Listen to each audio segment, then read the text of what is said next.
مثلاً کوئی شخص صرف اس لیے دین پڑھنا شروع کر دے کہ بھی اور کچھ نہیں، روٹی تو کھائیں گے، مفت میں ملتی ہے وہاں. یہ نہیں نعوذ باللہ کہ آپ میں سے کوئی ایسا سوچتا ہوگا، لیکن کیا ہمارے معاشرے میں سوچ نہیں پائی جاتی؟ پکڑا اور جاؤ مدرسے میں چھوڑا اس کو. اس لیے چھوڑا. بعض اوقات کیا سوچ ہوتی ہے، جی ہاں اکوموڈیشن بھی فری ہے، کھانا بھی فری ہے، اور چند سال گزر جائیں گے، کیونکہ کئی سال کے کورس ہوتے ہیں، تو کچھ وقت گزر جائے گا. اچھا، اس کا نتیجہ کیا ہوا؟ اس کا رزلٹ پتہ کیا ہوا؟ کہ وہ لوگ جو دنیا میں کوئی کام نہ کر سکے، انہوں نے مجبوری کے طور پہ دین کو پیشہ بنا لیا. اس کا رزلٹ یہ ہوا کہ جب وہ لوگ دین کی مسند پہ بیٹھے جو محرومیوں کا شکار تھے، مثلا کوئی یتیم بچہ کوئی نہیں رکھنے کو تیار، جاؤ اس کو مدرسے میں چھوڑا. کوئی اور اسی طرح کا بیچارہ کسی طرح سے محروم ہے، وہ پڑھ نہیں سکا. مثلا ہمارے یہاں دیکھیں کہ ہر نابینا کو حافظ جی کہتے ہیں، چاہے اس نے قرآن نہ بھی حفظ کیا ہو. کیوں کہتے ہیں؟ کیونکہ اس نے دنیا کا تو کوئی کام کرنا نہیں، چلو قرآن حفظ کرا دو، وہ 2 وقت کی روٹی کما لے گا. اس میں یہ نہیں کہ نابینا کو حفظ نہیں کرنا چاہیے، ضرور کرنا چاہیے، اس کے لیے تو زیادہ اجر ہے کہ مشقت سے کر رہا ہے، لیکن نیت کی خرابی کی اصل بات کر رہی ہوں. مائیں بھی اپنے ذہین ترین بچے کو انجینئر بنانا چاہتی ہیں، بزنس مین بنانا چاہتے ہیں، اور بہت کچھ کرنا چاہتے ہیں، لیکن اگر ان میں سے کوئی ذہنی لحاظ سے کمزور ہے نا، وہ آگے نہیں پڑھ سکتا، تو کہ چلو اس کو دین ہی پڑھا دو. یہ ہمارا ایک ٹرینڈ ہے. میں یہ نہیں کہتی کہ اس کو دین نہیں پڑھنا چاہیے، بات کو اچھی طرح سمجھیں. دین تو ہر ایک کے لیے، کمزور دماغ والے کے لیے بھی اور ذہین کے لیے بھی ہے، لیکن ہمارا جو طرز عمل ہے، جو ہماری ایک مجموعی سوچ بن چکی ہے کہ دنیا کے لیے بیسٹ مائنڈز، بہترین دماغ، اور دین کے لیے جو ادھر نہ چلے وہ اس کو ادھر، ریجیکٹڈ وہ ادھر کر دو. اچھا، بعض اوقات یہ ہوتا ہے کہ ایک سلسلہ اب چل پڑا کہ جو لوگ خود محرومی کا شکار ہوتے ہیں، مار پیٹ کے پڑھتے ہیں، جب وہ استاد بنتے ہیں وہ پھر ایسی شامت لاتے ہیں، مار مار کے چمڑی ادھیڑ دیتے ہیں. اب تصور بن گیا کہ دین کی تعلیم ڈنڈے کے بغیر نہیں ہوتی، یعنی آپ دنیا کی تعلیم تو آخر تک پڑھ جائیں ڈنڈے کے بغیر، اور جب آپ قرآن ہاتھ میں لیں تو بچہ ایک غیظ و غضب کا شکار اور مار پیٹ. اور آپ دیکھیں کہ ہمارے ہاں اکثر مدارس میں خوب پٹائی ہوتی ہے، اور یہاں تک کہا جاتا ہے جی قرآن تو پٹے بغیر حفظ ہو ہی نہیں سکتا. میں اس سے ٹوٹلی ڈس ایگری کرتی ہوں. کیوں؟ اس لیے کہ حضور صلی اللہ علیہ وسلم نے کیا کسی کو قرآن حفظ نہیں کرایا تھا؟ اور کتنے لوگوں کو پیٹ کے کروایا تھا؟ ایک مثال دیں کہ آپ نے ایک کو بھی تھپڑ مارا ہو اس لیے کہ اس کو سبق یاد نہیں تھا. ڈنڈا اٹھانا تو بہت دور کی بات، اس ڈنڈے سب جہاد میں اٹھتے تھے. ہماری قوم جہاد تو رہا کوئی نہیں، اب سب ڈنڈے اپنوں پہ ہی برسنے لگے.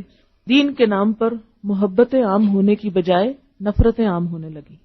ایک اور ریئیکشن یہ ہوا کہ جو پڑھا لکھا طبقہ تھا، خصوصاً وہ جو کانوینٹس میں جا کے پڑھا، جنہوں نے ننس کی محبت اور شفقت دیکھی، وہ دین کے نام سے لرزنے لگا، خوف زدہ ہونے لگا، اور اس طرح ایک بڑی ڈویژن ہوتی گئی. وہ دین جو رحمت تھا سارے جہان کے لیے، وہ دین عذاب بن گیا لوگوں کے لیے، اور ایک بہت واضح گروپ بندی ہونے لگی، جس کے نتیجے میں زوال اور بڑھتا چلا گیا. اسی لیے آپ دیکھیں کہ اللہ تعالیٰ بنی اسرائیل کی، میں کبھی سوچا کرتی تھی بنی اسرائیل کی مثال پتہ نہیں کیوں اتنا زیادہ ظاہر ہے کہ بنی اسرائیل نے تو جو کیا سو کیا، ہمیں کیوں سنایا جا رہا ہے کہ دیکھو تم نہ کرنا، تم ان سے بچنا. پھر آپ دیکھیں کہ دین کے نام پر جو ہمارے ہاں دین کے استاد کا جو ایک ویلیو ہوتا تھا، جو احترام تھا، جو تقدس تھا، وہ ایک مذاق میں بدل گیا. مولوی کا نام ایک مذاق سے بڑھ کر ایک گالی بن گیا، یا مولوی کا نام آتے ہی ایک خود غرضی کا سمبل سامنے آنے لگا. اچھا، پھر اس کے ساتھ چندے مانگنے کا دور شروع ہو گیا. مسجد بنانی ہے چندہ چاہیے، مدرسہ بنانا چندہ چاہیے. بعض اوقات ایسے حربوں ایسے طریقوں سے کہ دوپہر کو لوگ سو رہے ہیں آرام کرے، بیل کر رہے ہیں، بیل کر کے تو ان کو پھر کشکول دے کے گھر پھرایا گیا. ایک تو بات یہ ہے کہ ہم بیٹھے تنقید کرتے رہے. یہ بالکل ایسے ہی جیسے آپ سڑک پہ چل رہے ہیں اور کوڑے کے ڈھیر پڑے اور آپ کے یہ دیکھو کوڑے کا ڈھیر، وہ دیکھو کوڑے کا ڈھیر، وہ دیکھو کتنی گندگی ہے، یہ دیکھو کیا ہو رہا ہے. اور دوسرا کام یہ ہے کہ آپ خود بھی لگ جائیں اور جو آپ کے ساتھ لبیک کہتے ان کو بھی ساتھ لگا لیں اور اس ڈھیر کو اٹھانا شروع کر دیں. ہمارے معاشرے کی اکثریت نے یہ کیا کہ صرف سڑک پہ چلتے ہوئے کوڑے کے ڈھیر بتاتے گئے، یہ دیکھو گندگی، یہ دیکھو گندگی. کسی اللہ کے بندے نے اتر کے یہ نہیں کیا کہ آؤ اٹھائیں اس کو.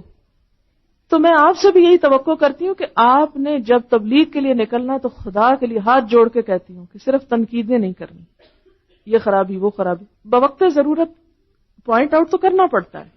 یہ اب ایک مجبوری تھی کہ میں اپنے معاشرے کی ایک تصویر آپ کے سامنے لاتی جو بنی اسرائیل کی طرح وہ ہم کر رہے ہیں، لیکن ہمیں صرف یہی کر کے نہیں رہ جانا، ہم نے اس ٹرینڈ کو بدلنا ہے. اسی لیے لوگ مجھ سے پوچھتے ہیں اچھا دین صرف بی اے کیے ہوئے لوگوں کے لیے، مجھ پہ تنقید کرتے ہیں، یہ آپ نے کیا ایک نیا فیشن نکال لیا، اس سے کم پہ کیوں نہیں. یہ میں نے صرف اس ٹرینڈ کو بدلنے کے لیے کہ ہاں دنیا کے ہائیلی ایجوکیٹڈ لوگ بھی دین پڑھ سکتے ہیں اور یہ دین ان کے لیے بھی ہے، تاکہ لوگوں کے اندر وہ دین کی ایک فقیری اور مسکنت اور وہ ایک جو خاص ٹرینڈ پیدا ہو چکا ہے اس میں کمی کی جا سکے. یہ نہیں کہ دین صرف امیروں کے لیے ہے یا پڑھے لکھے لوگ، دین تو ہر ایک کے لیے ہے، لیکن چاہتی یہ ہوں کہ جو لوگ تھوڑی سینس رکھتے ہیں، پڑھ لکھ گئے ہیں، وہ آگے بڑھیں اور اس کوڑے کے ڈھیر کو ہم مل کر اٹھا کے سب کچھ صاف کر لیں. اپنی طرف سے تو کوشش ہے، باقی تو نتائج اللہ کے ہاتھ میں، ہم تو کسی چیز کا بھی دعویٰ نہیں کرتے. یہاں پر بنی اسرائیل کو جو کہا گیا تو دراصل سنایا ہمیں گیا، وَلَا تَشْتَرُوا بِآيَاتِي ثَمَنًا قَلِيلًا.